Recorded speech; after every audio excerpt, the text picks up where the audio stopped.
सप्तशृंगीगड येथील गणपती घाटात Innova car 1000 ते 1200 फूट खोल दरीत कोसळून भीषण अपघात झाल्याची घटना घडली आहे.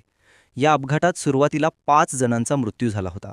यानंतर बचाव पथकाला आणखी एक मृतदेह सापडल्याने या अपघातातील मृतांचा आकडा 6 वर पोहोचला असून त्यांची नावे समोर आली आहेत.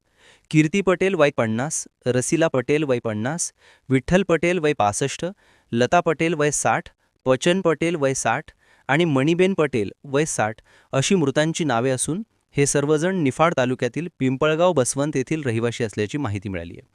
सदर इनोव्हा कारमध्ये एकूण 7 प्रवासी होते, त्यापैकी 6 जणांचा मृत्यू झाला आहे. मृतांमध्ये 2 पुरुष आणि 4 महिलांचा समावेश आहे. दरम्यान आज दुपारी सप्तशृंगी गडावर दर्शनासाठी जात असताना वाहन क्रमांक MH15 BN 0555 खोल दरीत कोसळल्याने हा अपघात झाला.